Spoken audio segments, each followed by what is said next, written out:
네, 어제 감사원 국정감사장에서는 이 유병호 감사원 사무총장과 이간섭 대통령실 국정기획수석 간에 주고받았던 문자를 놓고 여야 의원들 그리고 유병호 사무총장 간에 아주 치열한 기싸움이 있었습니다. 유병호 사무총장의 이 답변이 오늘까지도 여진을 낳고 있습니다. 어제 국감장 모습 보겠습니다. 이 문자요. 대통령실의 정책기획수석에게 처음으로 보낸 문자입니까? 문자 보내신 적도 있습니까? 이 사안 관련해서는 아니, 문자 그 앞에 보내신 지워진 적이 거 있냐고요. 그거는 따로 답변 드리지 않겠습니다. 왜요? 거부 사유가 없습니다. 그거는 업무 지금 관련된 거부하시는 것이면 법적인 사유가 있어야 됩니다. 문자 보내신 적 있어요, 없어요? 따로 답변 드리지 않겠습니다. 있으시군요. 기억도 흐릿하고요. 있으시군요. 대통령실 정책기획수석과 전화 통화하신 적 있습니까, 없습니까? 제가 답변 드릴 의미가 없습니다. 메시지 주고받으신 적 있습니까, 없습니까? 따로 답변 드리지 않겠습니다. 먼저 개별 감사에 대해서 위원회 의결을 안 거쳤다 하는 것에 대해서는 감사원 규정과 역사 관행에 비추어서 그거는 허위 사실입니다. 사무총장은 의결을 하지 않은 것이 허위 사실이다. 이렇게 얘기를 했습니다. 그래서 아닙니다, 의원님. 가만히 계세요.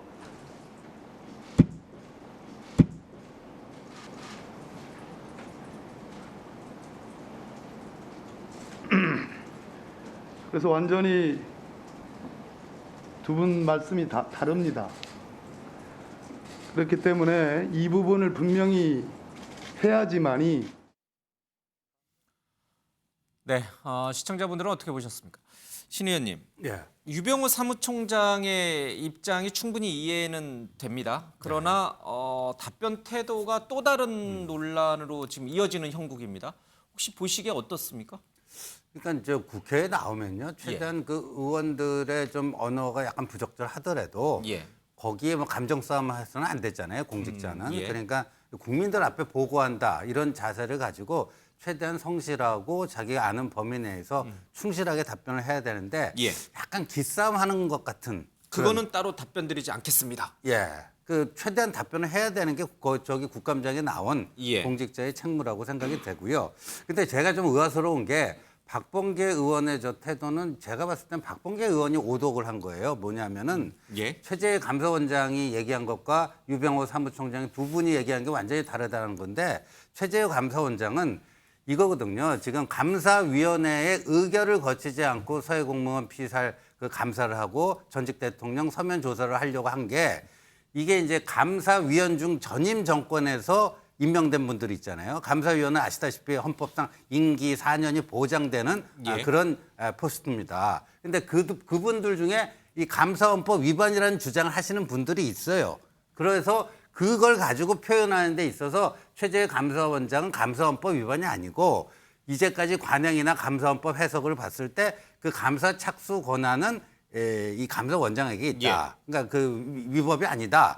그 얘기를 한 거고 이제 조금 각도를 달래서 유병호 사무총장은 그 일각에서 그게 감사헌법 위반이라는 주장은 허위 사실이다 이렇게 얘기한 거거든요. 무식한 소리다. 네, 허위 사실이다. 그래서 예. 이제 그 문자 보낼 때 그 무식한 그 주장이다. 그걸 예. 자기가 뭐 반박을 하겠다 그런 얘기인데, 그러니까 같은 얘기를 조금 다른 각도에서 한 거예요. 그러니까 그거를 저 박범계 법무부 장관까지 지냈는데 감사헌법 저기가 부족했는지 아니면 두 사람 그 얘기할 때 조금 뭐 했는지 똑같은 얘기를 가지고 저렇게 한 거거든요. 예. 거기다가 또 가만히 계세요 하고 뭐 하는 거는 조금 저것도 의원으로서의 뭐 적절한 태도는 아니다. 박범계 의원의 태도도. 네. 유병호 사무총장 어떻게 보셨습니까? 답변을? 글쎄 저것은 우리 신지 의원님 말씀대로 우선 국회에 나오는 행정부는 국민을 대표하는 국회에서 성실하게 그리고 답변할 의무가 있지요. 그건 예. 국민에 대한 예의인 것입니다. 국회의원보다는. 그리고 뻔한 내용을 가지고 답변을 특별한 거부 사유 없이 답변을 거부하는 것도 국민에 대한 예의가 아니죠. 예. 그래서 이런 문제는 답변 태도가 오히려 야당으로 하여금 더욱더 민감하게 반응하도록 만드는 예. 그렇게 본인에게 불리한 일을 본인이 하고 있는 것이죠. 더구나 지금 유병호 감사원 사무총장은 직무 감찰을 다른 일로 받고 있는 중입니다. 예. 그것도 최재 감사원장이 인정을 했고요. 지금 이 문제는 분명히 부적절한 일을 한 것이기 때문에 또 감사원의 독립성과 중립성 이런 것들을 분명히 그 무너뜨릴 수 있는 소지가 있고 그런 우려가 예. 있는 것이기 때문에 이것은 여야 간에 설전을 할 문제가 아니고 감사원을 바로 세운다는 측면에서 이 문자 다른 건 모르겠습니다만 이 문자를 저렇게 보내고 한 이 문제는 여야의 문제가 아니라 감사원 독립을 위해서 중립성 보장을 위해서 바로 세우는 측면에서 예. 이 문제는 여야가 똑같이 질타를 하고 뭐 정확히 사과를 좀 시키고 필요하다면 제 개인적 생각입니다만 감사원장이 직무감찰 TF를 구성을 해서 사무총장 이 문제에서 감찰을 하든지 지금 답변을 안 하겠다고 하니까 핸드폰 포렌식 해야 될 거 아닙니까? 얼마 전에 감사원이 핸드폰 포렌식과 관련한 내부 훈령을 바꿔가지고 굉장히 좀 폭을 넓게 막 여유롭게 지금 하고 있어요. 그것들을. 왜 감사원 사무총장에게는 그런 걸 적용 안 합니까? 그래서 유병호 사무총장은 결과적으로 자기 자신에게 불리한 그런 태도를 버리고 국회 앞에 국민 앞에 솔직하게 사과를 딱 하는 것이 저는 이 문제의 가장 빠른 해결책이라고 봅니다. 윤경호 의원님, 감사원 피감기관의 관계자가 국회의원 질의에 답변하지 않겠다. 이게 할 수 있는 얘기인가요? 그리고 또 한 가지는 휴대전화 문자를 매일 업데이트하기, 매일 삭제하기 때문에 뭐 기억이 안 난다. 이런 표현은 국민회의 들었을 때 어느 정도 설득력이 있는 건가요? 국회 운영 관련 법에 그런 규정이 구체적으로 있는지, 그러니까 증언 관련 법에 예. 또 따로 있는지 명확하게 규명을 해봐야 되겠지만 아까 이탄희 의원이 법률적 사유가 있어야 된다. 거부할 때는? 라고 표현했으니까 그거는 뭐 국회법이나 아니면 지금 말씀드린 다른 관련 법에 있는지 여부를 따져보면 쉽게 드러나겠죠. 예. 그러나 제가 보기에는 저런 답변 거부는 아까 두 전직 의원들께서 말씀하신 것처럼 공직자가 나와서 국민에게 보고한다라는 이 태도라는 걸로 보면 명백하게 저건 누가 봐도 적절한 태도는 아니다.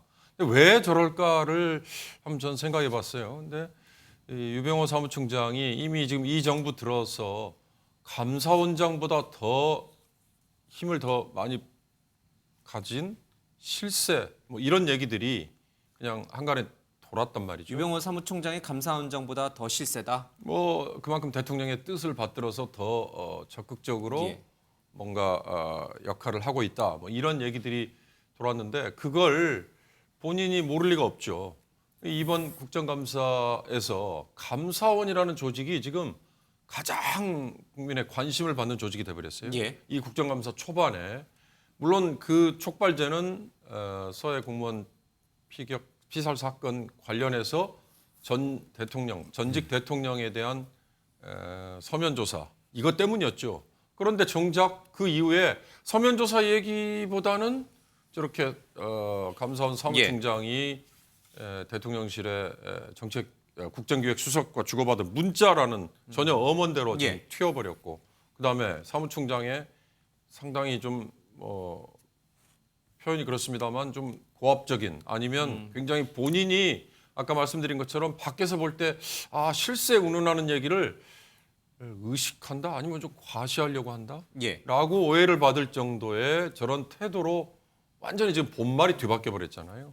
저는 그래서 이 국정감사 내내 감사원의 이 이슈가 되풀이되는 게 이게 바람직할까? 예. 그러니까 이제 아마 나중에 종합감사 때도 또 감사원 나오라 그래서 그렇겠죠. 또 예. 아마 이제 다시 또 도마 위에 올릴 텐데요.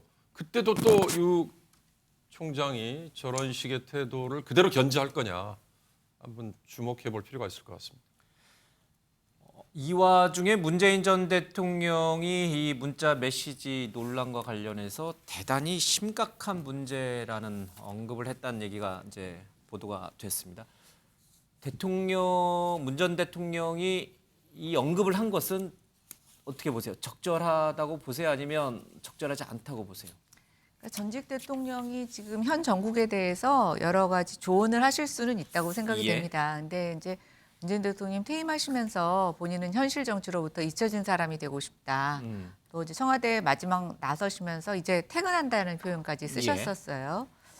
근데 저는 지금 타이밍이 문 대통령이 개입하시는 게 적절한가라고 보면 좀 저 발언을 개입이라고 보시는군요. 네, 저는 약간 굳이 왜냐하면 지금 이제 서면조 사건을 갖고 한번 무례한 짓이라는 발언이 전해지면서 물론 본인이 직접 하셨는지 전한 사람의 어떤 의도나 이런 것이 가미된 건지는 알 수 있지만 그 발언 갖고도 한동안 논란이 되지 않았습니까? 예. 그래서 어차피 지금 감사원과 전직 대통령 간에 사실 좀 불편한 그런 관계가 형성되고 있는 관계에서 지금 국정관계에서 저렇게 문자가 드러난 것에 대해서 꼭 굳이 지금 저것에 대해서 언급하실 필요가 있었을까라고 보면 저는 정치에 관여 안 하시겠다는 대통령의 어떤 표현에 비해서는 적절하지 않았다 이렇게 생각이 되고요.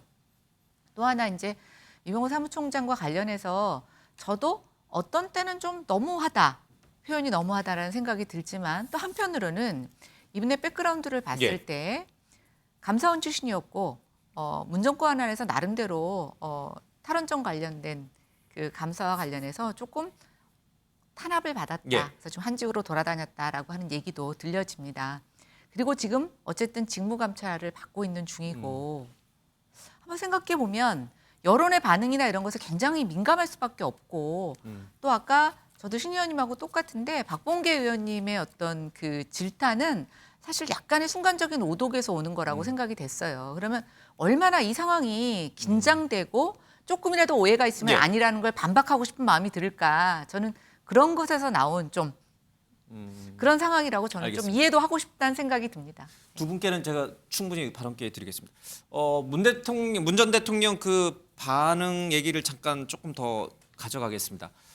문자 메시지 이게 이 논란이 되는 게 감사원의 사무총장이 대통령실의 왕수석이라고 불리는 국정기획수석이라고 하는 분과 이 감사 내용과 관련돼서 주고받았다는 것 그 자체가 지금 크게 논란이 되는 거잖아요. 그래서 야당 민주당에서는 대통령이 뒤에 있다. 대통령실이 뒤에 있어서 감사원을 움직이고 있는 것이다. 이제 이렇게 보신 거잖아요. 대통령이 대단히 심각하다라고 표현한 저 뜻은 문 전 대통령 역시 감사원 뒤에 대통령실이 있고 너무 또 나갔는지 모르겠습니다만 윤 대통령이 있다 이렇게 보고 계시다는 뜻인가요? 그 지난주 토요일에 전해철 의원이 양산 갔다 와서 지금 언론에 저렇게 전언을 한 겁니다. 그리고 문 전 대통령도 이 윤석열 대통령의 의중이 들어간 이게 아니냐 이렇게 본다라고 이게 제 얘기가 아니고 전해철 의원이 그렇게 전달을 했는데요. 근데 저 보자고요. 문자와 관련해서는요. 오늘 또 해명 자료 나갑니다. 그런데 감사 진행 상황을 거의 뭐 중계방송하듯이 감사원 사무총장이 대통령실의 수석에게 보고했다는 건 분명 문제입니다. 그런데 저거는요. 저는 이렇게 해석했어요. 그 전날에도 해명 자료가 나갔습니다. 비슷한 주장, 감사원법 위반이라고 하는 그 감사원법 해석을 둘러싼 이견 때문에 나갔는데 또 전날 그 한겨레 신문이 일면 톱 사설로 이 감사원법 위반이다. 이런 식으로 문제 제기를 하니까 아마도 대통령실에서 문의가 있었을 수 있어요.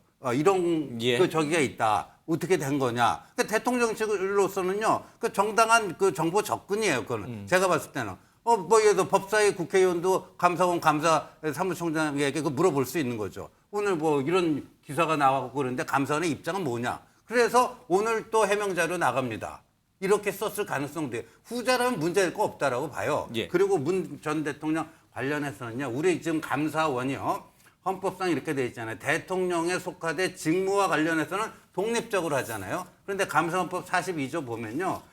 중요 감사 결과에 대해서는 대통령에게 보고할 수 있게 돼 있습니다. 이걸 수시보고라고 합니다. 수시보고. 이게 감사원법 42조예요. 그래서 최근 10년 동안 이 대통령이 감사원으로부터 몇 번의 수시보고를 받았는가. 문 대통령 5년 동안에 39번을 받으셨더라고요. 박근혜 대통령은 36번을 받으셨어요. 근데 윤 대통령은 지금 취임 5개월 넘어서 6개월째 맞이하고 있지 않습니까? 한 번도 받은 적이 없습니다. 한 번도 받은 적이 없어요. 그러면 왜 문 대통령은 왜 이렇게 감사원 독립을 주장하시려면 본인도 재직 기간 중에 물론 감사원법에 보장되어 있는 것이긴 하나 그런 정치적 오해가 있는 행위를 왜 그렇게 많이 했는가? 1년에 평균 한 8번 정도 했단 말이에요. 그런데 지금 취임 6개월째 한 번도 안 한 윤석열 대통령을 향해서 저 문자 아까 해석을 이렇게 할 수도 있고 저렇게 할 수도 있고 진상은 정확히 파악해야 된다고 제가 말씀드리지 않았습니까? 그걸 가지고 저렇게 공세를 퍼붓는 건 너무 과하다 이렇게 얘기할 수밖에 없습니다. 하실 말씀이 많으실 텐데 정기석 우리 이제 정기남 교수께 먼저 말씀드리겠습니다. 문 전 대통령이 이 문자의 근간에는 대통령실이나 혹시 윤 대통령이 있다라고 만약에 믿고 계시다면 그래서 매우 심각한 문제라고 지적을 한 거라면 이거는 또 다른 신구 전현직 대통령 간의 갈등 양상으로 커질 것 같습니다. 대통령 그렇게 믿고 계신 것인지 문 전 대통령 그렇게 믿고 계신 것인지. 저는 뭐 그렇게 믿고 있다고 생각하지는 않습니다. 전 오히려 문 전 대통령 입장에서는 감사원의 독립성과 정치적 중립성이라고 하는 것이 심각하게 훼손되고 있는 지금의 상황, 이런 부분에 대한 어떤 안타까움과 유감을 저는 표했을 거라고 보여집니다. 윤 대통령이 뒤에 있다는 것까지는 그것은 아니다. 아직 그걸 예단할 이유는 없는 거죠. 예, 그럼에도 알겠습니다. 불구하고 또 지금 최근에 벌어진 감사원이 지금처럼 이렇게 기능 자체가 무너진 적이 없어요. 지난 5년 동안 정권에서 감사원 이런 문제 된 적이 있습니까? 자, 감사원장이라는 사람이 감사원의 기능을 얘기하면서 국정 운영의 지원기관이라고 얘기를 했어요. 또 어제 국감장에서도 나온 얘기입니다만 뭐 대통령이 특정 감사를 요구할 수 있다라고 하는 사실 얼토당토하는 얘기를 하고 있는 상황이에요. 예. 거기다가 감사원의 사무총장, 이른바 유병호 사무총장이 어제는 논란의 주역이었습니다만 대통령실과 수시로 사실은 문자 메시지를 통해서 어떤 일종의 청와대, 대통령실의 하명을 받고 있는 듯한 합리적 의심을 충분히 할 수 있는 상황이잖아요. 예. 이런 상황에서 느껴지는 것은 이게 자칫 전직 대통령에 대한 소환 조사를 통해서 뭔가 문재인 전 대통령에 대한 모욕감을 주거나 또는 이것을 정치적 어떤 감사로 끌고 가려고 하는 의도가 있는 것 아닌가, 이런 판단을 할 수밖에 없다라는 거죠. 그런 의미에서 저는 문 전 대통령 입장에서는 대단히 안타깝고 유감스러운 상황일 수밖에 없고, 저는 감사원의 의도가 지금 이례적인 중간조사 예. 결과 발표를 하겠다는 거 아니겠습니까? 그것 또한 검찰 수사로 가기 위한 저는 명분을 깔고 있다는 측면에서 지금의 이 상황이 지나치게 정치 감사로 흐르고 있는 예. 점에 대한 저는 우려를 표시하신 걸로 보여집니다. 정기당 교수께서는 문 전 대통령의 이런 반응이 윤 대통령의 개입을 의미하는 건 아니다, 이렇게 선을 긋고 말씀을 하셨지만 오늘 최재 감사원장의 이 국회 답변은 조금 뉘앙스가 좀 다릅니다. 최재 감사원장과 조정훈 의원 간의 국감 질의 내용 잠깐 보겠습니다. 대통령으로부터의 독립은 특정 감사를 요구하거나 특정 감사를 회방하거나 이런 거를 받지 않는다, 뭐 이런 뜻이겠죠? 뭐 요구는 하실 수 있다고 봅니다. 그 부분에 대해서는 저희들이 감사를 요구하는 게 제안을 적절하다고 하거나 보십니까? 요청할 수 있다고는 할 수 있다고 봅니다. 요구할 아니요, 수 있고요. 감사원장님, 법률에 의하면 대통령은 요구할 수 없습니다. 그러니까 대통령도 국민의 한 사람으로 볼 수도 있는 거고요. 아니 대통령이 요구할 수 있는데 아니, 국민의 한 사람을 요구할 수 있다는 그러니까 발언이 지난번에 감사원장의 대통령 직무 지원 기관이나 뭐 이거하고 시즌 2 같아요. 부끄러운 줄 아셔야 돼요. 감사 청구는 국민 누구나가 할 수 있고요. 그걸 갖다가 저희들이 내부 절차나 이런 걸 통해서 똑같다고 얘기할 정도로 정치적 무감 또는 비현실 또는 현실에 대한 외면, 아까도 말씀드렸다시피 지금 국장님들이 웃어요.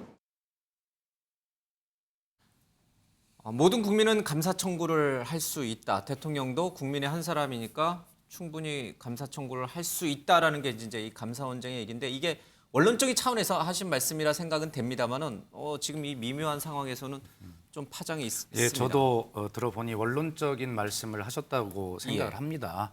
그러나 지적하신 대로 적절하지 않은 답변이고요.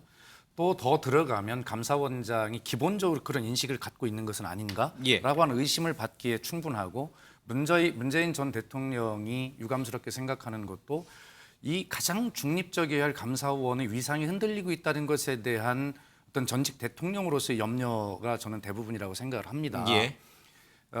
최재형 전 감사원장께서 법으로 임기가 보장돼 있는 그 임기를 채우지 않고 대통령에 출마하기 위해서, 정치를 하기 위해서 예. 그만두셨잖아요.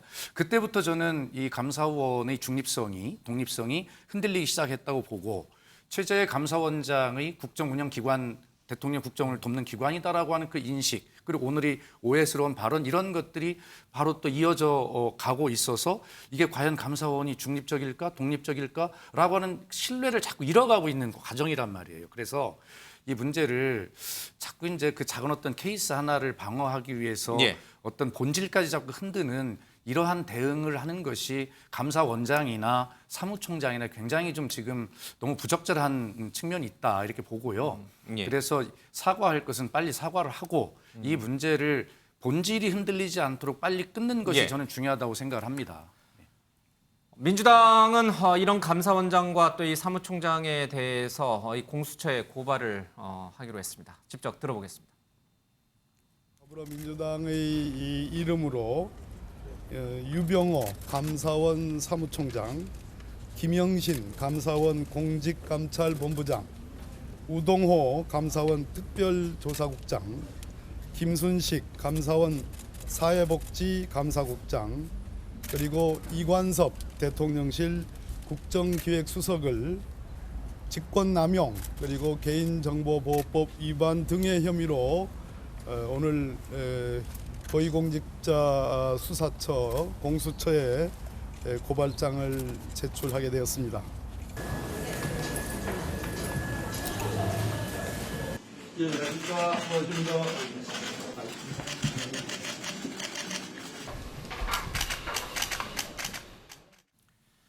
예, 민주당이 공수처에 이 감사원장을 비롯한 관계자들을 고발했기 때문에 이 수사기관 공수처와 또 감사원 간의 또 충돌로 또 번지고 있는 것 같습니다.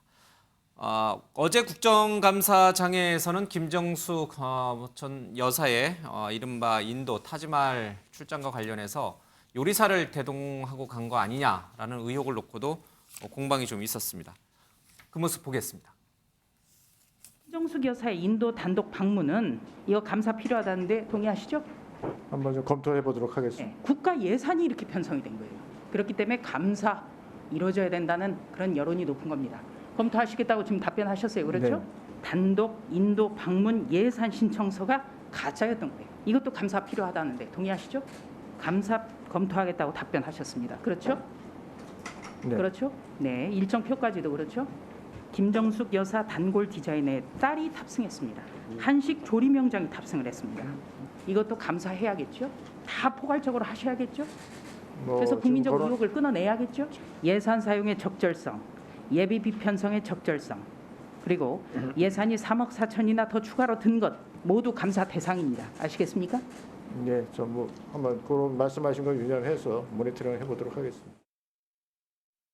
마치 감사원이 정치보복의 돌격대가 된 것처럼 행동하고 있습니다. 아니 인도 정부의 공식 초청을 받아서 진행되었던 영부인의 인도 순방이 어떻게 감사 대상이 되겠습니까? 김건희 여사가 얼마 전에 민간인을 데리고 외국 순방을 다녀온 사실이야말로 감사 대상 아닙니까? 왜 그건 감사하지 않는죠?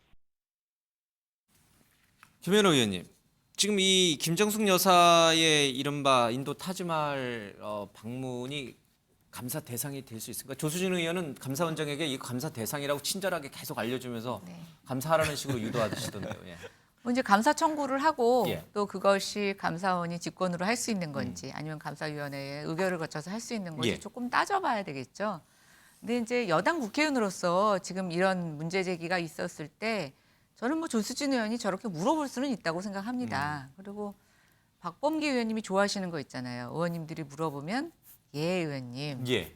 지금 감사원장님 그렇게 대답하고 계시네요. 어쨌든 긍정적으로 검토해 보겠다는 거. 저거 지금 이제 야당 국회의원들이 좋아하시는 답변 아니겠습니까? 그래서 뭐 저는 그런 일련의 과정이라고 생각이 되는데 일단 당초 이 사건이 저희가 생각했던 것보다 좀 일파만파 커지는 것 같다는 생각이 듭니다. 예.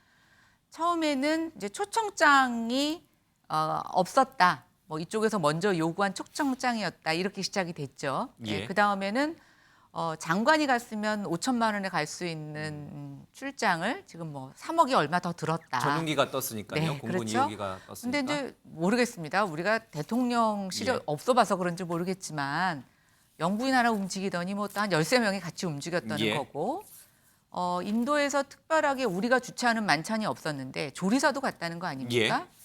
그러면 우리가 여행을 가서 그 현지 음식을 먹는 거 또 그쪽에서도 이쪽에 영부인이 갔는데 뭐 음식을 아무거나 대접했을 수는 예. 없는데 무슨 위험한 음식을 먹을까 봐 여기 요리사를 데리고 간 건지 저는 좀 이해가 되지는 않는데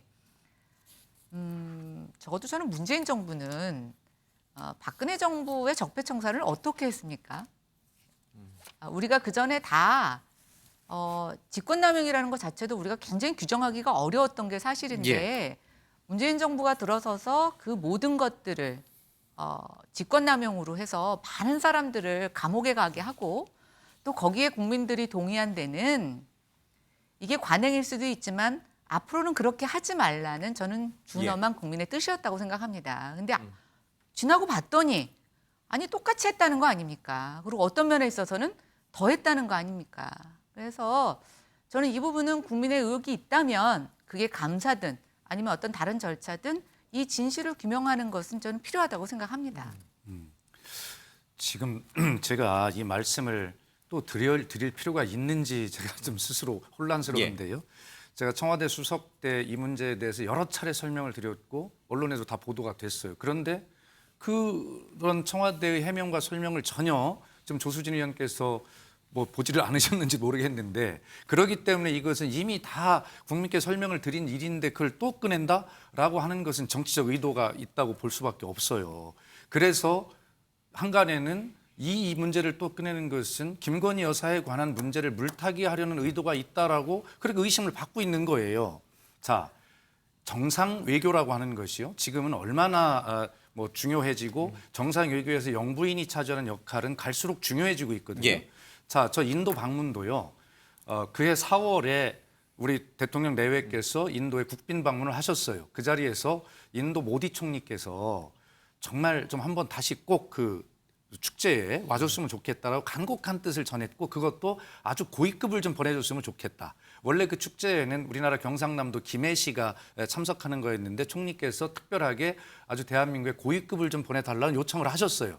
문재인 대통령은 그 자리에 답변하지 않으셨지만 귀국 후에 후속 조치들을 하지 않습니까? 그래서 논의 끝에 자 고위급을 어떻게 할 거냐. 인도가 또 저희 나라에 대한 그 애정과 그런 우정이 굉장히 깊어지고 있는 상황에서 또 신북방 신남방 정책의 외교 정책의 성과를 거두고 있는 상황에서 고위급 그러면 대통령이 다시 가시는 건 어려우니 그러면 최선의 예우를 다해서 영부인이 간다. 그런 어떤 최선의 결정을 한 것이고요.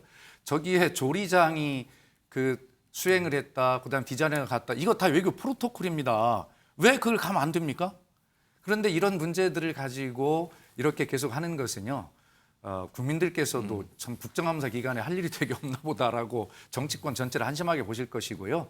이런 논란 그만했으면 좋겠어요. 이미 여러 차례 설명드렸습니다. 예, 짧게 예. 저도 그 이런 논란이 좀 비생산적이라고 보는데 제가 반박을 안 할 수 없는 게 우리 박수현 수석께서 김건희 여사 물타기 하기 위해서 이렇게 저 김정숙 여사 이거 과거 행적을 후벼 파는 거 아니냐. 근데 거꾸로죠. 왜냐하면 지난번에 영국, 미국, 캐나다 순방 가기에 앞서서 고민정 의원이 어디 라디오 방송 나가갖고 별로 중요한 역할 같지도 않은데 굳이 따라가야 되느냐. 그 영부인 한번 뜨면 돈도 많이 드는데 굳이 또 왜 따라가느냐. 이런 식으로 시비를 걸었어요.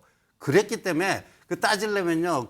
저 국민의힘한테 따지는 게 아니고 고민정 의원한테 가서 따지시죠. 그러니까 사람이라는 게 다 그렇잖아요. 작용 반작용 아닙니까? 저쪽에서 부당한 거 가지고 때렸잖아요. 그러면 그럼 니들은 뭐 괜찮냐고 그것도 반대로 역공을 가하는 게 그거 인지상정 아닙니까? 그러다 보니까 여기서 저게 이렇게 사달이 난 거예요. 고민정 의원한테 가고 앞으로는 좀 입 좀 조심해라. 그렇게 좀 우리 박수석께서 단단히 좀 우리 신 의원님 오해를 잠깐 하나 풀어드리면 제가 김건희 여사 물타기 하려고 한다라고 제가 단정적으로 말씀드린 적은 없고요. 그러한 의심을 받을 수 있다. 그렇게 제가 조심스럽게 말씀을 드리는 것이니 오해는 없으시기 바랍니다. 알겠습니다.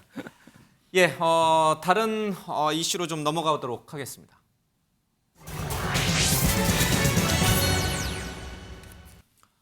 네, 오늘 환경노동위원회 이 국정감사장에는 김문수 경제사회노동위원장 얼마 전에 이제 임명이 됐죠. 이분이 좀 나오셨습니다. 근데 윤건영 민주당 의원과 상당히 좀 치열한 말다툼이라고 해야 될까요? 이제 있었습니다. 무슨 얘기가 오갔는지 직접 들어보겠습니다. 민주당 국회의원 윤건영이 종북 본성을 드러내고 있습니다. 윤건영은 주사파 운동권 출신이고 반미 반일 민족의 수령님께 충성하고 있습니다. 라고 말씀하셨어요.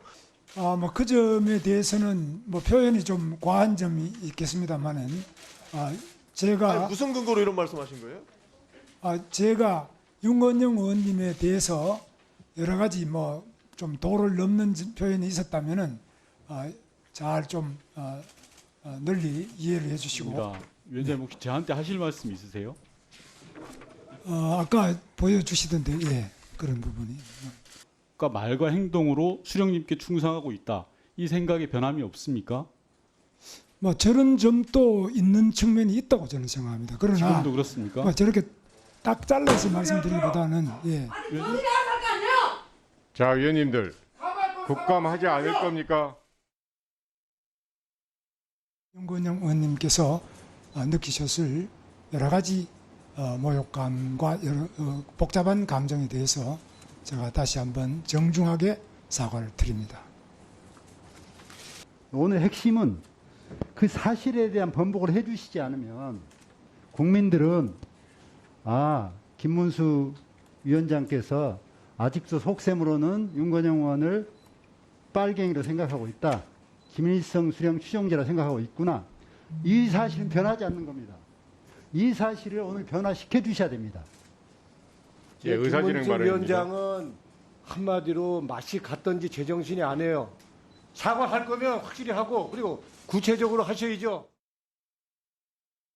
예, 오늘 환도의 국감장의 모습이었습니다. 그러니까 윤건영 의원이 이제 과거 뭐 학생 운동을 했던 시절을 빗대어서 김문수 위원장이 과거에 이제 생각, 말, 행동이 이제 수령님께 충성하고 있다. 이제 그런 식의 표현을 했고 그 생각이 지금도 변함이 없느냐라고 이제 윤건영이 물었습니다. 그래서 일부 그런 측면이 있다고 생각합니다라는 발언을 했고 이제 그 자리에 있던 윤건영 의원을 비롯해 야당 의원들이 이제 발끈하는 모습까지 이제 봤습니다.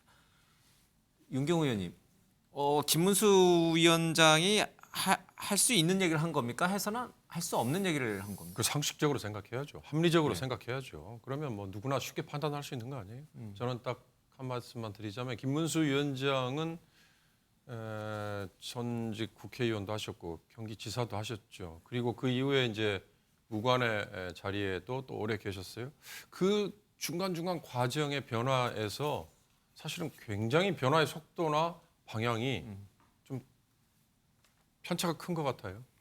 그러니까 그 이전에 본인이 하셨던 반독재 민주화 투쟁을 했을 때, 노동운동을 했을 때, 그다음에 그 이후에 뭐 우파라고 하면 뭐 맞는 표현인지 모르겠습니다만 그쪽으로 이렇게 입장을 바꾸신 다음에 유튜브 방송이나 이런 데 나가서 하시는 얘기가 너무 자유분방해져 버린 것 같아서 그렇게 그냥 그런 자리에 계시는 게 더 맞았다 싶은 생각이 들어요.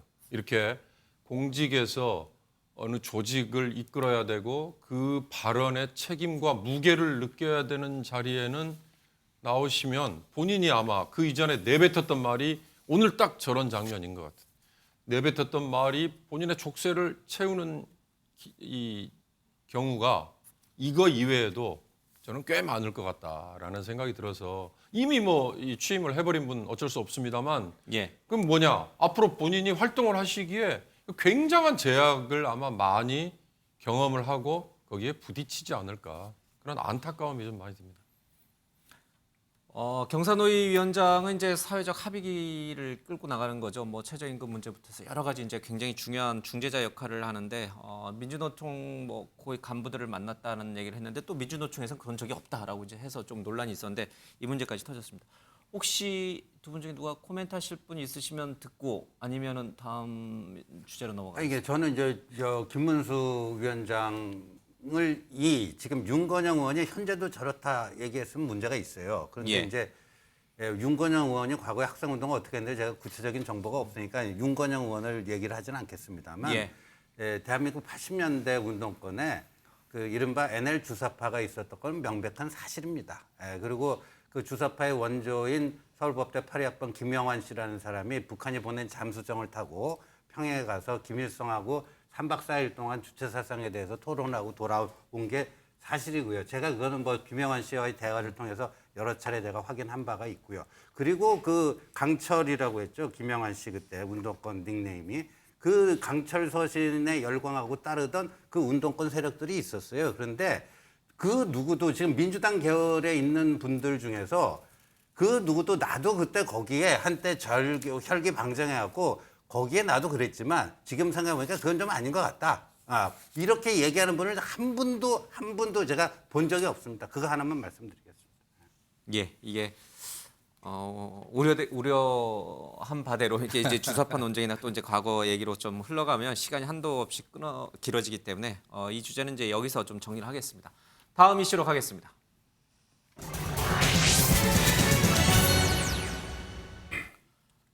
네, 지난 6일 법사위 국정감사에서는 김의겸 더불어민주당 의원과 한동훈 법무부 장관의 질의가 있었습니다. 뭐 일부 언론에 많이 보도가 됐습니다만은 이게 오늘까지도 계속 커져가고 있습니다.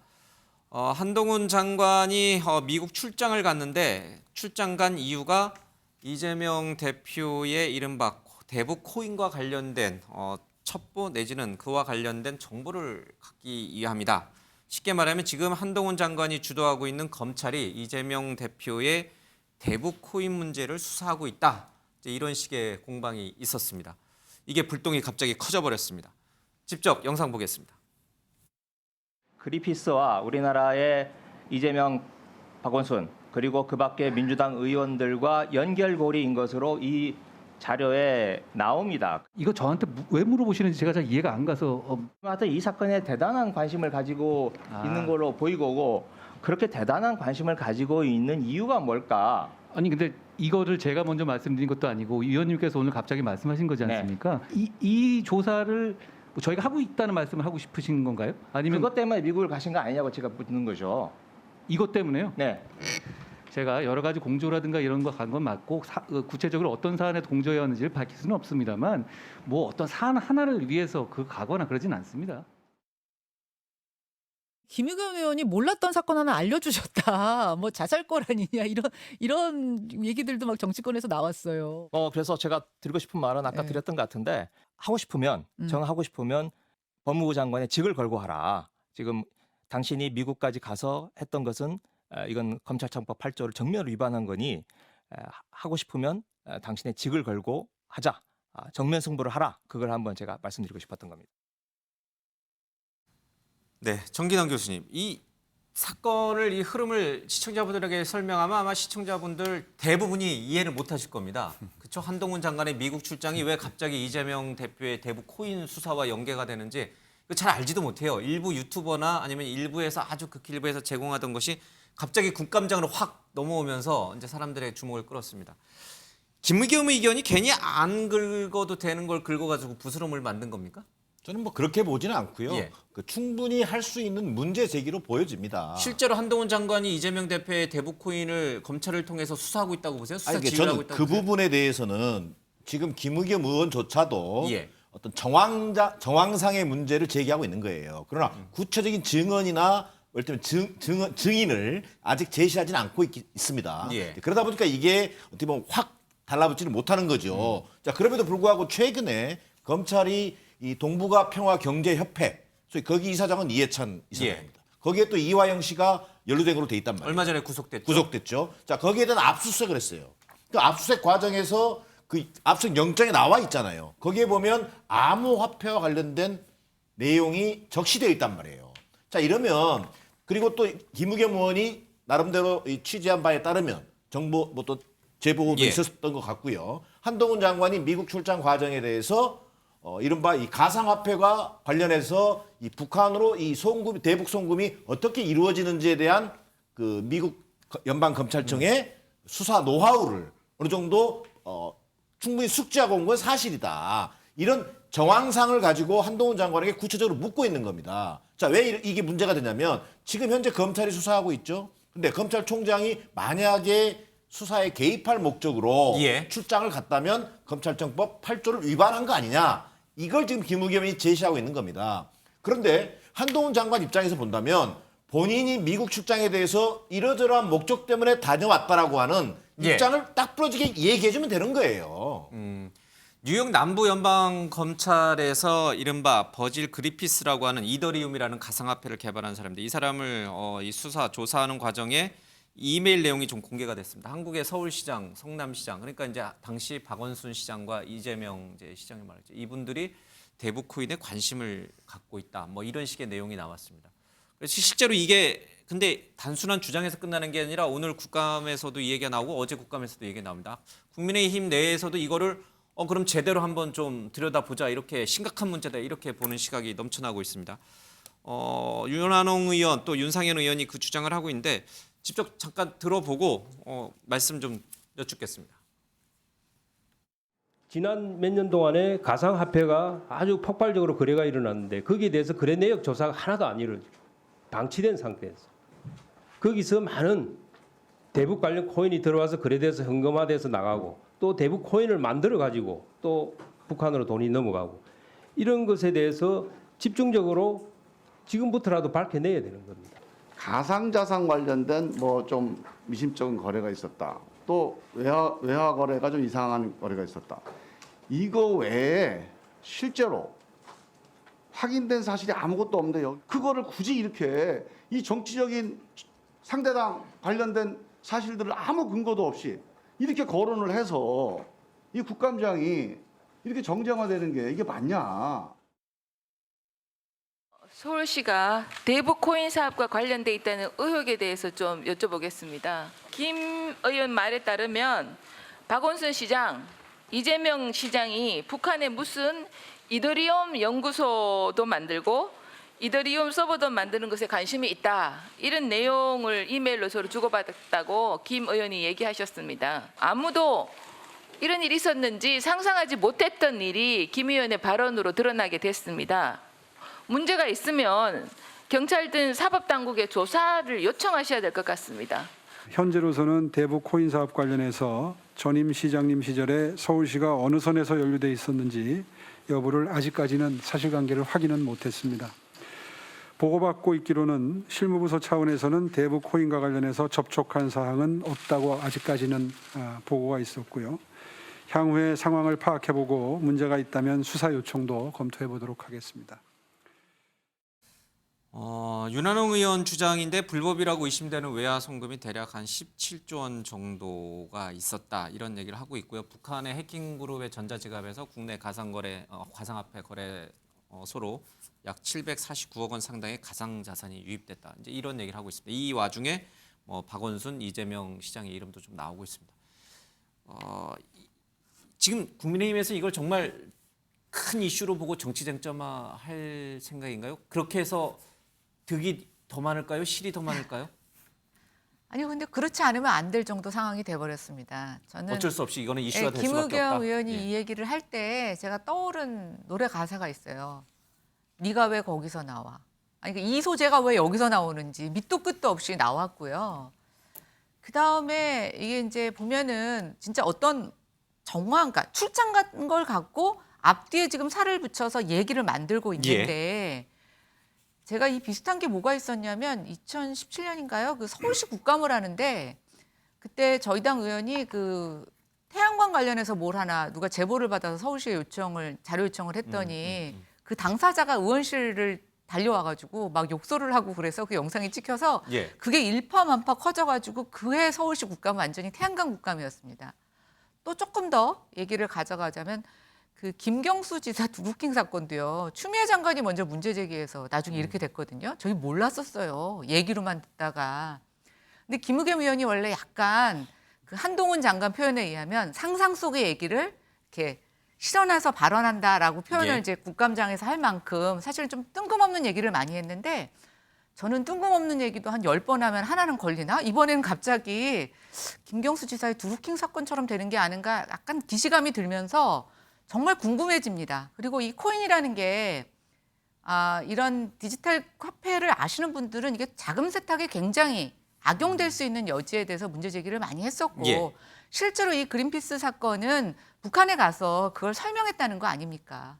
한번 진짜 좀 파봐야 될 것 같다는 생각이 저는 개인적으로 듭니다. 네. 근데 김의겸 의원 주장대로 그 한동훈 장관의 그 미국 출장이 그것과 연관돼 있어서 검찰청법 8조 위반인지 아닌지 그래서 탄핵 사유가 되는지 그건 그거대로 따져봤으면 좋겠습니다. 그런데 저희 얘기 중에서 최근에 UN 안보리 전문가 패널 쪽에 보고가 된 그 팩트가 있는데 뭐냐면 올해 3월 말경에요. 그 NFT라고 요새 대체 불가 토큰 그 베이스의 비디오 게임이 있는데 거기서 비디오 게임에 거래되는 암호화폐가 이더리움이에요. 이더리움인데 북한의 해킹 그룹이 그거를 해킹을 해가지고요. 우리 돈으로 얼마나치를 한지 아십니까? 8,900억을 해킹을 했어요. 단 한 건에 3월 말에 미국 FBI가 추적해서 그 범행이 누군가 라자루스라고 하는 해킹 조직인데요. 이 조직이 북한 정찰총국 산하예요. 북한 정찰총국은 우리 천안함 폭침 그거 지휘한 곳입니다. 그 라자루스라고 하는 그 해킹 그룹에서 이 8,900억을 했다. 이게 미국 FBI의 수사 결론이고요. 그리고 이게 좀 유엔 안보리 전문가 패널에도 보고가 된 사항입니다. 이건 제가 제 얘기 아니고 제 팩트 이게 다 기사로 나와 있어요. 그런데 그 부분은 제가 확인을 못했습니다. 그래서 그런데 지금 팩트인지 아닌지 보자고요. 모르겠습니다. 예. 이거는 지금 그러니까 여기서 지금 검색해 보세요. 다 나와요. 그런데 북한이 그렇게 해킹한 그 이더리움 암호화폐를 현금화해야 될 거 아니에요. 현금화.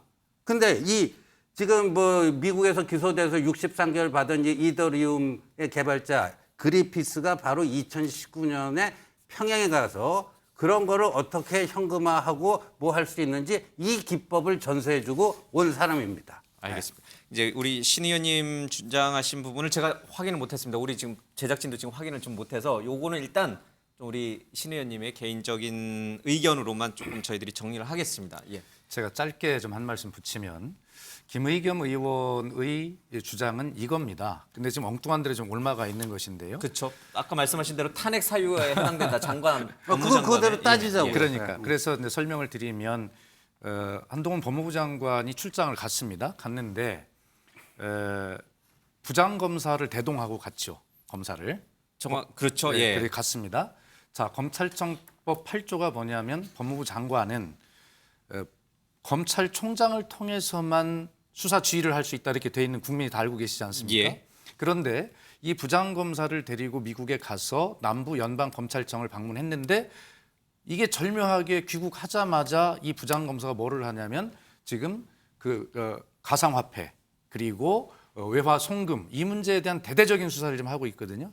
그렇기 때문에 그 대동한 부장검사와 함께 그 검찰청을 방문해서 대화를 나누었고 했기 때문에 법무부 장관이 직접 이 부장검사에게 사건 지휘를 한 것이 아니냐. 그것이 검찰청법 8조 위반에 해당되므로 탄핵 사유가 되는 것 아니냐라고 김의겸 의원은 주장을 하는 것인데 지금 마치 그 외적인 다른 요인에 무슨 이재명 대표나 박원순 전 서울시장이 무슨 연관이 돼 있는 것처럼 지금 이 본질을 다른 곳으로 좀 돌리고 있는 중이죠. 알겠습니다. 한 가지만 조금 부연드리면은 한동훈 장관의 주장이긴 합니다만은 당시 법무부 장관으로서 미국 출장을 갈 때 이 같이 수행한 그 방금 말씀하신 부장검사는 당시 법무부의 국제 업무를 담당하는 과장이었습니다. 그러니까 네, 그렇게 해명하고 검찰에 있죠. 있는 지금은 이제 검찰로 와서 다른 이제 지금 말씀하신 그런 수사 업무를 하지만 그 출장 당시에는 법무부 소속의 담당 과정이었다. 그래서 장관을 수행한 것이다. 이 부분은 이제 한동훈 장관이 여러 번 강조를 했기 때문에 제가 조금 부연 설명드렸습니다. 알겠습니다. 이게 내용을 들어도 뭐 얼마나 우리 시청자분들이 정확히 내용을 이해할 수 있을지 조금 자신이 없습니다. 이 부분은 조금 더 진행 상황을 보고 저희들이 더 다루도록 하겠습니다. 자, 다음 이슈로 가겠습니다.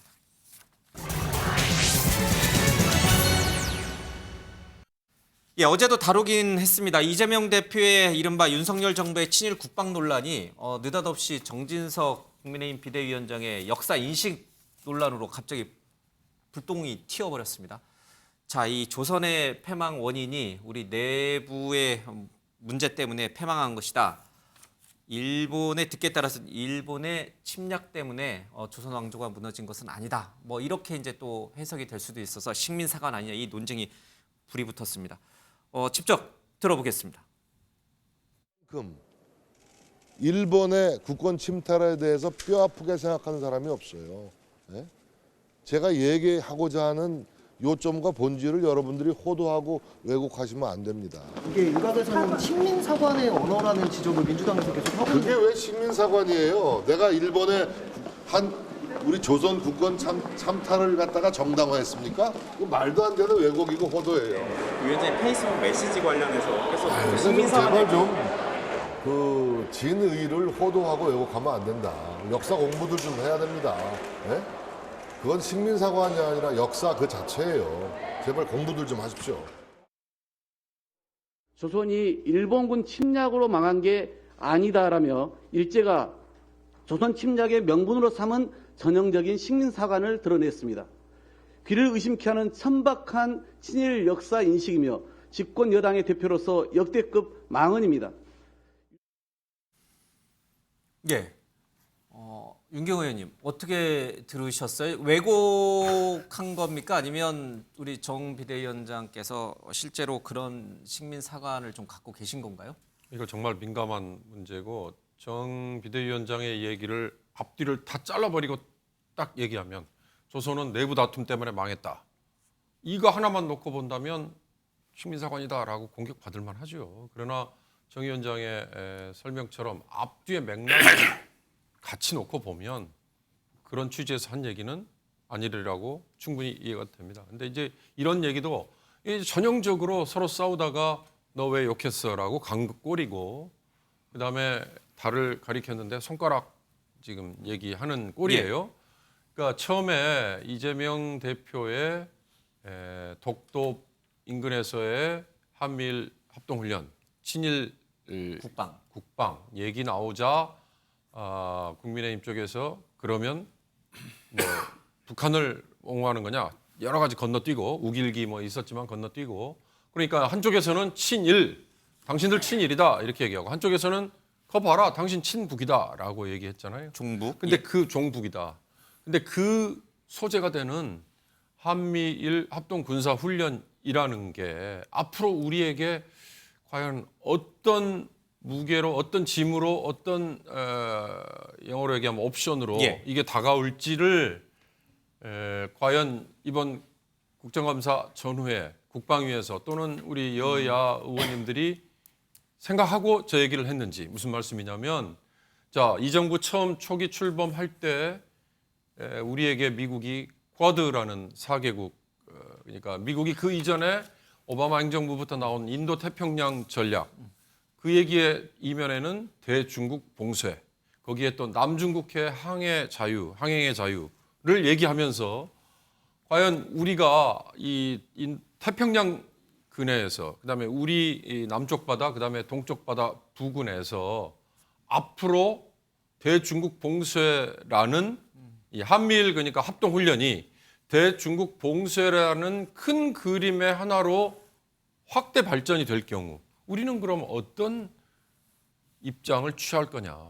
지난번에 윤석열 대통령이 한국까지 찾아온 낸시 펠로시 미 하원 의장을 안 만난 이유 중에 하나가 중국을 의식한 균형 외교 아니냐, 균형 외교다라는 해석까지 했잖아요. 그러면 그런 여러 관점을 놓고 한미일 합동 군사훈련이 정말 대중국 봉쇄라는 미국의 큰 그림 속에 우리가 그러면 어떤 입장을 앞으로 취할 거냐라는 거를 여야 의원들이 정말 고민 한 번이라도 해보고 이런 논쟁을 했느냐. 전 그걸 좀 되묻고 싶습니다. 제가 잠깐 한 말씀 드리면 윤경호 의원님 말씀 참 옳으신 지적인데요.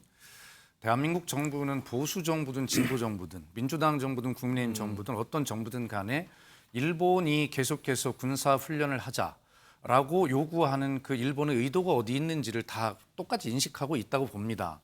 일본은 결과적으로는 군사 협력, 군사 훈련 이런 것들을 통해서 한일 군사 동맹으로 나아가고자 하는 의도를 갖고 있다고 봅니다. 자, 한일 군사 동맹이 맺어지면 우리가 한미 군사 동맹이기 때문에 미군이 한반도 영토 영해 영공에 들어올 수 있듯이 그렇게 된다면 바로 자위대가 정식 군대는 아닙니다만 일본의 어떤 군사력이 한반도에 들어올 수 있는 것을 의미하게 되거든요. 그리고 나서 일본이 원하는 것은 군수 지원 협정입니다. 그것은 우리가 한국 전쟁 때 미군의 그런 많은 군수 물자를 일본을 통해서 들여올 수 있었던 것 아닙니까? 자, 한반도에 어떤 유사시 일이 났을 때 일본은 본인들이 그런 과정을 통해서 경제적 이득을 기회를 볼 수 있는 군수 지원 협정까지 체결을 일본은 의도하고 있는 것이에요. 그렇기 때문에 지금 윤경호 의원님 말씀대로 만약 이것이 미국의 동북아 전략 차원에서이든 아니면 또 일본의 그런 어떤 긴 호흡에서 본 자기들의 전략이든 간에 이 문제를 우리 국회가 이 문제도 문제지만 더 깊은 일본의 의도 속에서 우리가 어떻게 처신할 것인가를 좀 깊게 봐야 된다고 생각합니다. 알겠습니다. 이건 어제도 저희가 뭐 충분히 여야 의견을 들었기 때문에 그래도 이제 한 말씀은 들어야겠죠. 뭐 짧게 한 제가 팩트만 얘기하겠습니다. 팩트만. 그 지금 그 이재명 대표가 그 동해상에서 한미일 대잠 훈련을 한 거예요. 한미일 삼국의 합동군사훈련. 이게 문재인 정권 2017년 10월 23일 필리핀 마닐라에서 당시 문재인 정권의 송영무 국방부 장관, 한미일 3국 국방부 장관의 합의 사항입니다. 문재인 정부 때 합의한 걸 요번에 했는데 이걸 극단적 친일이라고 이재명 대표가 비난하고 있는데 문재인 대통령도 똑같은 거예요. 문재인 대통령도 이재명식 기준에 따르면 극단적 친일주의자다. 이렇게 될 수밖에 없다는 거고요. 우길기 어쩌고저쩌고 하는데 김대중 대통령은요. 그 우길기 그 일본 해상 자위대 거기가 부산에도 한번 오고 진해에도 한번 왔습니다. 김대중 대통령 거기 가셔갖고 사열까지 하셨어요. 우길기 달고 들어온 거기 갖고 사열까지 하셨어요. 매국노 되는 거 아닙니까? 그러니까 이재명 대표가 이재명의 민주당의 역사조차도 부정하고 있구나. 이 말씀만 드리겠습니다. 그 부분에서도 팩트 관계를 좀 더 확실히 해줄 필요가 있는 게요. 좀 전에 우리 말씀하신 것처럼 북한 핵실험 직후 2017년 10월에 소위 이른바 한미일 국방장관의 합의에 의해서 미사일 대잠 훈련을 하기로 했단 말이에요. 근데 그해 한일 관계가 굉장히 악화됐잖아요. 악화되면서 12월 달에 중단이 됩니다. 또 그 해까지 같이 해야 되는 거고요. 그 다음에 동해상에서 한국 해군과 우리나라 해군과 일본 자위대 함정이 한데 모여가지고 소위 전투 목적의 훈련을 한 적은 지금까지 없어요. 있습니다. 제가 있어요. 파악한 건 없고 오히려 있어요. 부대 교류라든지 비군사적 훈련을 한 적은 있습니다. 그러니까 확인해 보자고요. 있어요. 더더욱이나 이 독도가 있는 지역 동해는요 굉장히 예민한 지역이잖아요. 그렇기 때문에 훈련을 하지 않았던 거예요. 그런 부분들을 좀 분명히 할 필요가 있다는 생각이 들고요. 지금 얘기되는 이재명 대표의 어떤 그런 발언으로 촉발된 건데 예. 이재명 대표의 발언이 어떤 다소 좀 친일 행위라든지 이런 부분으로 이분법적으로 나가면서 오히려 섣부른 어떤 뭐랄까 좀 공방, 소모적인 공방으로 나가게 된 계기를 준 것은 사실이지만 그렇다고 해서 본인의 망언이라고 할 수 있는 부분에 대해서 정진석 위원장이 더 이 부분에 대한 충분한 사과와 더불어서 이 문제를 풀어내야 될 집권 여당의 대표가 이제 와서 또 다시 이 문제를 덮기 위해서 한반도의 비핵화를 파기해야 한다든가 이런 주장으로 나아가는 것은 저는 온당치 못하다고 보여집니다. 알겠습니다. 앞서 이제 두 분이 한일 간에 동해에서 군사적 훈련을 합동을 한 적이 있는지 여부는 조금 저희들이 확인해서 내일 이 시간에 좀 말씀드리도록 하겠습니다. 예, 뭐 이 쟁점은 어제도 다뤘고 오늘도 뭐 다뤘습니다만 아주 팽팽한 평행선을 좀 달리고 있어서 조금 더 상황을 보겠습니다. 자, 다음 김영호의 유감 가겠습니다.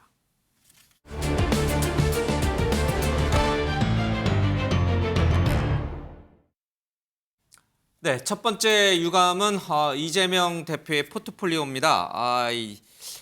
지금 이재명 대표가 국방위 상임위가 국방위 소속인데 이 해군에 납품을 하는 업체의 주식을 좀 갖고 있다 이런 이제 의혹이 좀 제기됐고 정치권에서도 좀 논란이 됐습니다.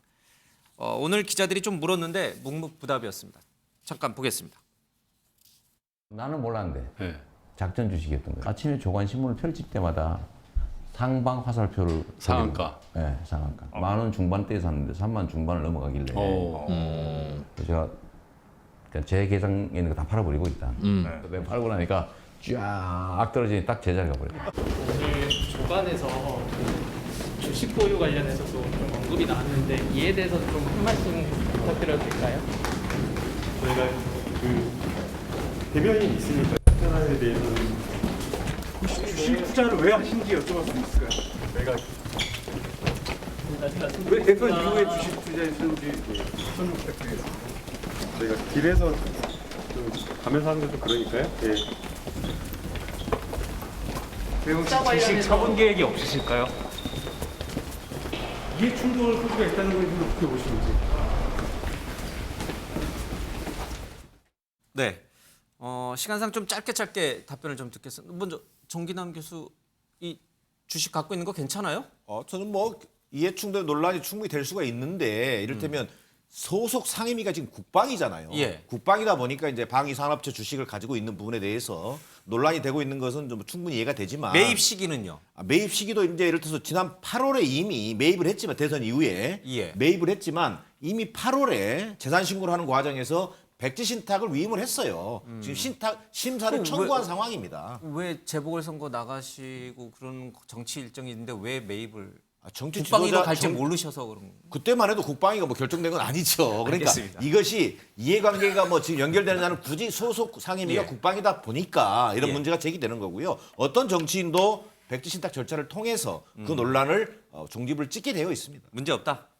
김현우 의원은 어떻게? 근데 백지 신탁 제도가 무용하다는 건 누구나 다 압니다. 그리고 적절하지 않죠. 일단 예. 관련 상임위 주식 아니겠습니까?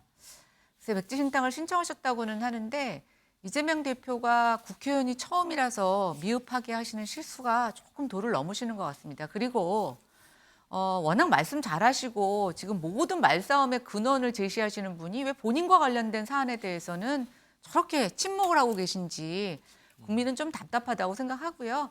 백지 신탁을 신청하시고 그러니까 청구하신 거에 대해서 당당하시다면 저는 당당하게 기자들이 물을 때 답변하셔야 된다고 생각합니다. 알겠습니다. 이재명 대표는 이미 그 지금 정기남 교수가 말씀하신 그 내용을 이미 기자들에게 입장을 밝혔습니다. 그래서 오늘은 묵묵부답 그렇죠. 하신 거군요. 알겠습니다. 자, 두 번째 유감 가겠습니다. 조국 전 법무장관 과거로 돌아가고 싶다. 3년 전으로 돌아간다면 장관직을 고사할 것이다. 멸문지화 당할 것이라고는 상상을 못했다. 이런 얘기를 하고 있습니다. 과거에 했던 얘기가 있습니다. 잠깐 들어보겠습니다. 그간에 보이셨던 최근에 보이셨던 개혁에 대한 의지가 조금 지나치게 정치 편향적으로 보일 수 있는 SNS 활동 등을 통해서 표출된 것이 상당히 크게 작용하지 않나라고 싶습니다. 거기에 대해서 혹시 하실 말씀 있습니까? 예, 동의하고 있고요. 아까 네. 최입의 의원이 말씀하신 것처럼 향후 SNS 같은 경우 보다 좀 진중하고 무겁게 해야 된다고 생각합니다. 네, 멸문지화의 상황이 벌어질 줄 몰랐다. 자책하고 자성하고 있다. 이제 한 가장으로서 또 남편으로서 부모로서 느끼는 소외일 텐데 어떻게 느끼셨어요? 지금 굉장히 힘드신가 보죠? 뭐 이루 어떻게 말로 다 할 수 있겠습니까? 그러나 전 정부에서 어쨌든 장관직을 했던 그런 중요한 고위 인사이기 때문에 그런 책임감을 느끼고 그리고 인내하고 있다고 생각을 하고요. 아마 제가 알기로 조국 장관은 장관을 할 생각이 없었던 것으로 알고 있어요. 그러나 그러면 문 전 대통령이 다만 검찰 개혁이라고 하는 이 부분을 짧게 빨리 좀 완성하기 위해서는 어쩔 수 없이 그 직을 수락할 수밖에 없다 그래서 단기간에 그 검찰 개혁만 마치고 나올 생각이었던 것인 같은데 그런 검찰 개혁의 어떤 저희들이 볼 때는 어떤 개혁의 저항에 부딪혔고 그런 속에서 온 가족이 탈탈 털렸고 뭐 공직자가 형평성을 주장할 수 없습니다만 그러나 아무리 생각해도 너무 심한 그런 압수수색과 수사와 이런 과정들이 한 가정이 또 아내와 자녀들까지 영향을 그렇게 미쳐 있기 때문에 아마 조국 전 장관이 지금 느끼고 있는 것은 상상을 초월할 그럴 수준이 아닐까 싶습니다. 예. 저는 뭐 특별한 얘기 안 하겠습니다. 뭐 혹시 윤경호 의원께서는 아니 지난 4일에 아마 정경심 부인 정경식 교수 형집행정지 나왔을 때 SNS 활동 안 하겠다 선언했잖아요. 그러면 이거 뭐 책 나온 지 6개월 된 뭐 기념으로 출판사가 내놨다 그러지만 이것도 공개하지 말지. 저는 아예 잊혀지는 게 본인을 위해서도 좋고 주변 사람들을 위해서도 좋다라는 생각이 들어서 제발 그냥 또 참지 말고 참고 나서지 않는 게 서로를 위해서 좋을 것 같습니다. 알겠습니다. 자, 다음 세 번째 유감 가겠습니다. 잘 시청자분들께서 모르실 수 있는데 세종시 의회 의장입니다. 더불어민주당 소속이죠. 그런데 이 세종시 의원들, 국민의힘 의원들 중심으로 6분이 이 의장이 자신들을 성추행을 했다, 불쾌감과 수치스러움을 느꼈다, 이제 이러면서 긴급 기자회견을 좀 했습니다. 들어볼까요, 잠깐? 그날 모 의원과 그렇게 성추행을 하고 차에 오르기 직전 저한테도 악수를 청하는 저한테도 포옹을 하며 입에 입맞춤을 했습니다. 입맞춤을 하지 않으려고 밀어냈으나 일은 벌써 벌어지고 말았고 저는 불쾌감과 수치심을 느꼈지만 음주가 가해 애정 표현이 심하다고 생각했습니다. 상병원 의장은 지금이라도 정식으로 사과하고 이 책임을 물어 의장직 및 위원직을 사퇴하시기 바랍니다. 이 작금의 사태를 국민의힘은 성추행 사건으로 고소 고발을 검토할 것입니다. 예, 처음에는 이제 민주당 소속의 의장과 또 국민의힘 소속의 의원들이 기자회견을 하고 이렇게 싸워서 정치적인 쟁점인 줄 알았는데 이런 쟁점. 충남에 이제 본거지 씨니까 혹시 소문 좀 들으셨습니까? 왜 그러신 거예요, 저? 아니 그러니까 의장. 예. 그 상병원 의장을 모두 저도 잘 아는 분입니다만 예. 그 평소에 좀 어떤 친밀감의 표현을 좀 과하게 도를 넘게 하는 그런 측면이 있다고 그래요. 입맞춤이 친밀감이에요. 예. 뭐 남자들이 음주 후에 뭐 그런 과도한 친밀감을 표현하는 사람도 예. 있긴 한데 아마 그런 것도 본인은 그렇게 생각할 수 있으나 상대의 입장에 생각하면 불쾌감과 모욕감을 느꼈다는 것 아닙니까? 그렇기 때문에 본인 입장을 좀 주장하기보다는 이런 것은 명확하게 사과를 정확하게 하시고 다시는 또 그런 뭐 습관적 어떤 친밀감을 그럴 수 있어요. 그러나 그런 것도 다시 한번 좀 돌아보고 좀 다시 자신을 다잡는 그런 계기로 반드시 해야 될 것 같습니다. 근데 왜 입맞춤을 국민의힘 의원들에게 했는지 모르겠습니다. 민주당 의원들은 이제 이게 정치적인 어떤 음모가 있다 이렇게 좀 얘기 주장하고 있습니다.